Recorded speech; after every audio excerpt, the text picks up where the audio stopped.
Episode 5 में हम देखते हैं चैंगी और लू मिलकर अपनी पुरानी बातों पे याद करते हुए हंस रहे थे। तभी चैंगी कहता है कि पता है मैंने तुम्हें जब देखा था तुम उस टाइम भाग रही थी, लेकिन तुम में इतनी भी ताकत नहीं थी कि तुम भाग सकती हो। अब हमें एक फ्लैशबैक दिखाया जाता है जहाँ पे चैंगी अपने फ्रेंड्स के साथ बास्केटबॉल खेल रहा था। तभी लू अपनी फ्रेंड्स के साथ रनिंग करते हुए वहाँ पे आती है, लेकिन वो थक कर बैठ जाती है तो उसका कोच आकर कहता है इतनी जल्दी कैसे थक गई, चलो चलो राउंड मारना है। फिर वो लोग जैसे तैसे करके उसको उठाते हैं। तभी उसका फ्रेंड आकर कहता है कि देखो वो मेरी गर्लफ्रेंड है, असल में ये दोनों वही कपल हैं जिनकी शादी हुई है। फिर दूसरे टाइम चैंगी ने उसको जब देखा था वो एक चोर के पीछे भाग रही थी, तो वो उसकी हेल्प करने के लिए उसके पीछे भागता है। अब ये दोनों मिलकर उस चोर को पकड़ भी लेते हैं, लेकिन वो चोर लू के ऊपर हमला करने के लिए चाकू निकालता है। लेकिन तभी चैंगी पीछे से आकर उस पर हमला करके बैग को छुड़ा लेता है। अब थोड़ी देर बाद वहाँ पे वही लेडी आती है जिसका वो असल में बैग था। वो कहती है कि थैंक यू तुम दोनों ने मेरी बैग को वापस लिया। तभी वो लड़की भी वहाँ से चली जाती है तो चैंगी पूछता है अच्छा तो वो बैग तुम्हारा नहीं था? लू कहती है नहीं वो मेरा नहीं था। उसकी बहादुरी को देखकर वो कहता है कि तुम तो बहुत ही ज्यादा ब्रेव हो, किसी और के बैग के लिए तुम इससे लड़ गए। फिर वो कहता है मेरा नाम चैंगी है, तुम्हारा नाम क्या है? लेकिन लू इतनी ज्यादा थक गई थी कि वो अपना नाम भी बता नहीं पा रही थी। जो देखकर चैंगी कहता है तुम तो ग्राउंड पे भाग नहीं पाती हो तो यहाँ पे कैसे भाग ली? मुझे तो डर है कि कहीं तुम यहाँ पे बेहोश होकर ना नीचे गिर जाओ। लू कहती है तुम्हें कैसे पता चला? चैंगी कहता है कि क्योंकि हम वहाँ पे बास्केटबॉल खेलते हैं और हम दोनों एक ही कॉलेज में पढ़ते हैं। जो सुनकर वो कहती है मुझे तो लगा था कि तुम पुलिस एकेडमी से होगे, तुम्हारा जो मूव्स था उस आदमी को पकड़ने के लिए। वो कहता है नहीं ऐसा कुछ नहीं है। अब ये दोनों पुरानी बातों को याद करते हुए बहुत खुश होते हैं। हम देखते हैं कि थोड़ी देर बाद वो उसको घर छोड़ने के लिए आता है, जहाँ पे चैंगी के कुछ फ्रेंड्स वेट कर रहे थे। दरअसल वो लोग लू की कंप्लेंट सुनकर उसकी घर को चेक करने के लिए आए थे। वो लोग उसको एक ऐप को इंस्टॉल करने के लिए बोलकर ये कहते हैं कि इसको तुम इंस्टॉल करके आसानी से सेटिंग कर लेना, जिससे कि तुम्हारे डोर पे लगा हुआ कैमरा की मदद से तुम अपने फ़ोन में ही देख सकती हो कि तुम्हारे दरवाजे के सामने कौन गुजरा है और तुम्हें कोई प्रॉब्लम भी नहीं होगी। अगर कुछ प्रॉब्लम होगा तो तुम हमें कॉल कर लेना। उसके फ्रेंड्स पूछते हैं ये लड़की है कौन? चैंग बोलता है ये मेरी स्कूल फ्रेंड लू है। जो सुनकर लू सिर्फ उसको देख रही थी और कुछ नहीं बोलकर वहाँ से चली जाती है।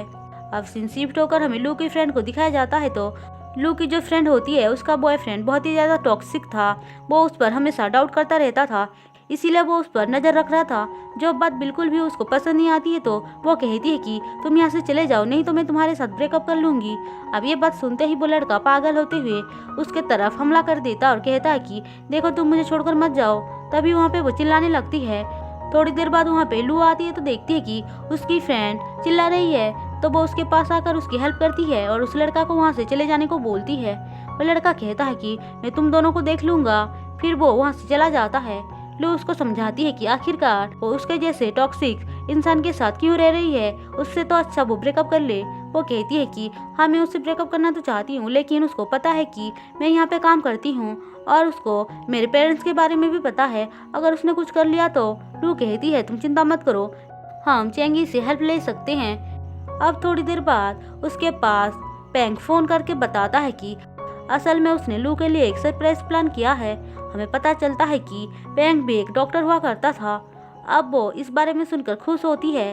वहीं दूसरी तरफ उसकी फ्रेंड चैंगी से बात करते हुए अपनी प्रॉब्लम्स को बता रही थी। चैंगी उसको अपने जूनियर का फ़ोन नंबर भी देता है और वो कहता है कि तुम जल्दी से किसी को लेकर जाओ और उस लड़के के साथ वहाँ पे मत रुको, अपना सारा सामान पैक करके वहाँ से निकल जाओ।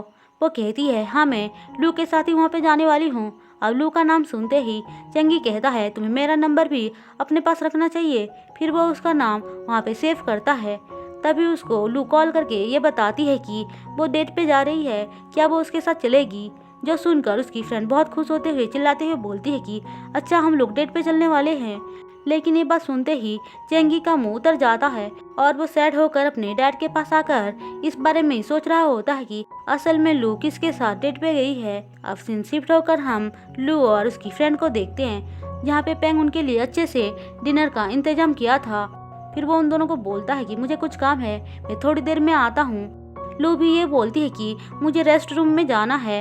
अब उसके जाते ही वहाँ पे एक लड़का आता है जिसको देखकर उसकी फ्रेंड बहुत ही ज़्यादा खुश होकर ये बोलती है कि मुझे यकीन नहीं हो रहा कि तुम मेरे सामने हो। असल में वो लड़का जो होता है वो एक सेलिब्रिटी था जिसकी वो बहुत बड़ी फैन थी, इसीलिए वो उसके लिए पागल हो रही थी। लू ने ही उसकी हेल्प करने के लिए पेंग से कहकर उसको वहाँ पे बुलाया था, क्योंकि पेंग उस लड़का को पहले से ही जानता था। तो लू उसको खुश करने के लिए वहाँ पे बुलाई थी। तभी वहाँ पे वो लड़का उसके लिए खाना निकाल कर देता है, जो देखकर उसकी फ्रेंड पागल हो जाती है और वहाँ से एक्साइटमेंट में बाहर चली जाती है। लेकिन थोड़ी देर बाद ही उसकी चिल्लाने की आवाज़ आती है, तो वो लोग बाहर आकर देखते हैं। असल में उसका जो बॉयफ्रेंड होता है उसको पता चल गया था कि वो लोग वहाँ पे हैं। उसने अपनी गर्लफ्रेंड के फ़ोन में ट्रैकर लगा दिया था, जो देखकर लू कहती है कि तुम्हें पता नहीं है क्या ये इल्लीगल है। लेकिन वो लड़का इतना पागल हो चुका था कि वो उन दोनों पे ही हमला करता है और कहता है कि मैं इसको नहीं छोड़ूंगा। तभी लू उसको बचाने आती है, तो वो कहता है ये सब तुम्हारी गलती है। फिर वो उसका गला पकड़ लेता है। उसकी गर्लफ्रेंड कहती है प्लीज़ तुम लू को छोड़ दो, मैं तुम्हारे साथ ब्रेकअप नहीं करूंगी और हमेशा तुम्हारे साथ ही रहूंगी। तुम्हें मेरा काम करना पसंद नहीं है ना, मैं वो भी छोड़ दूंगी। लेकिन वो लड़का सुन ही नहीं रहा था, इसीलिए चुपके से पेंग वहाँ पे आकर उसको पकड़ लेता है और किसी तरह से उसको कंट्रोल करके उन दोनों को बचाता है। थोड़ी देर बाद वहाँ पे पुलिस भी आ जाती है। हम देखते हैं पेंग के हाथ में चोट लग गई थी, जिसको लू सही करती है और कहती है कि तुमने हमारे लिए इतना किया, इसके लिए थैंक्स। लू की फ्रेंड भी वहाँ पे आकर उसका थैंक्स बोलती है। पेंग कहता है कि क्या मैं तुम दोनों को घर छोड़ दूँ, लेकिन उसकी फ्रेंड कहती है कि हमने पहले से ही कैब बुला लिया है, आपको चिंता करने की कोई ज़रूरत नहीं है। फिर सुबह पेंग लू से मिलने के लिए हॉस्पिटल आता है, जहाँ पे वो सारे लोगों के लिए कॉफ़ी लेकर आया था। उसको देखकर सारे खुश होते हैं। तभी लू भी उसके पास आती है, तो वो कहता है कि क्या तुमने खाना खा लिया। लू कहती है नहीं मैंने नहीं खाया, लेकिन मैं खाने जा रही हूँ। पेंग कहता है ठीक है मैं भी तुम्हारे साथ चलता हूँ। फिर ये दोनों वहाँ पे आकर खाना खाते हुए बहुत सारी बातें करते हुए मस्ती मजा कर रहे थे। तभी उनको चैंगी साथ में देखकर बहुत ही ज़्यादा जेलस फील करता है। वो अपने मॉम डैड के साथ आकर खाना खा रहा था, तभी उसको चैन नहीं मिलता है, तो वो जानबूझकर अपनी मॉम के फ़ोन से लू को ये बोलकर मैसेज कर देता है कि असल में उसके डैड की तबीयत सही नहीं है, क्या वो जल्दी वहाँ पे आ सकती है। अब ये बात सुनते ही लू सीधे उनको फ़ोन करती है। चैंगी अपने मॉम को फ़ोन लाकर पकड़ा देता है। उसकी मॉम जैसे ही फ़ोन रिसीव करती है, लू पूछती है अंकल ठीक तो है ना। लू की बातें सुनकर उसकी मॉम कहती है कि तुम्हारे अंकल को। फिर वो चैंगी के तरफ देखती है और समझ जाती है कि ये सारे कारनामे चैंगी ने किया है, और वो भी अपने बेटे का साथ देते हुए झूठ बोलते हैं कि उसके डैड की तबीयत सच में खराब है। अब ये बात सुनते ही लू पेंग से माफ़ी मांगकर सीधे उसको चेक करने के लिए आती है और कहती है कि अंकल की तबीयत को क्या हो गया। वो लोग कहते हैं पता नहीं बेटी, तुम देख लो। फिर ये उसको चेक करती है। हम देखते हैं कि अब चैंगी फिर से उसको पसंद करने लग गया था। और इसी के साथ एपिसोड 5 खत्म होता है।